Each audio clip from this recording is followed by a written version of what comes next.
రేవంత్ రెడ్డి గారు ప్రభుత్వానికి చెప్తా ఉన్నా బంజేరి డ్రామాలు నేను మొదటి నుంచి చెప్తానున్నా. చెప్తావా ప్రజలకు వాస్తవం చెప్పమని చెప్పిన. మీరు డాంబికాలకు పోయిరు. వచ్చే చేస్తాం చూస్తామని ఈ ప్రజలందరినీ నమ్మగడతా ఉన్నారు.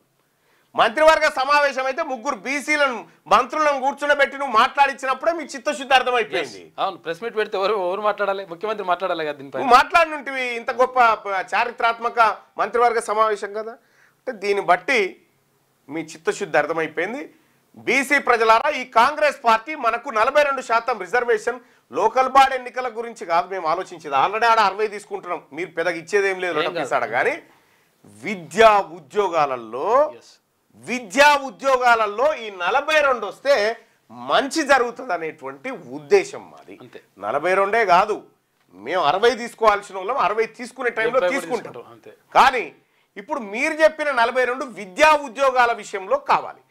మీరు ఆర్డినెన్స్లో విద్యా ఉద్యోగాలు అనేటువంటి అంశాలు మెన్షన్ చేయకుండా లోకల్ బాడీ అంశాలు మెన్షన్ చేసి జనం చెవులో పువ్వులు పెట్టాలని చూస్తూ ఉన్నారు.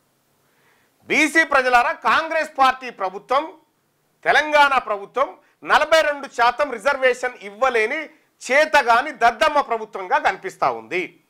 రేపు ఢిల్లీలో ధర్నా చేసిన తర్వాత ఇంకొక ఆయన ధర్నా చేద్దామంటుండు, ఒక ఆయన ఆమరణ నిరాహార దీక్ష అంటా ఉన్నారు. అమ్మ, తెలంగాణ ఉద్యమం కోసం 1200 మందిని మా వర్గాల నుంచి చచ్చిపోయినాం. బీసీ ఉద్యమం కోసం ఎవరైనా ఆత్మ బలిదానం చేస్తేందుకు అప్పర్ క్యాస్ట్ వాళ్ళు వస్తే ఆహ్వానిస్తా ఉన్నాం. ఇక చాలు మా సావులు చాలు, వెల్కమ్. ఇక చాలు మాకు ఆ సావులు చాలు. ఎందుకంటే గతంలో 9 ఏళ్ళు ఒక ఆయన దీక్ష చేసి 9 ఏళ్ళు రాష్ట్రాన్ని వెళ్ళిండు, 9 లక్షల కోట్ల రూపాయలు అప్పు చేసిండు. ఇక మళ్ళేందో కథ. రైట్ నాయన, ఇక చాలు మీ డ్రామాలు చాలు. ప్రజలంతా పసిగడుతూనే ఉన్నారు.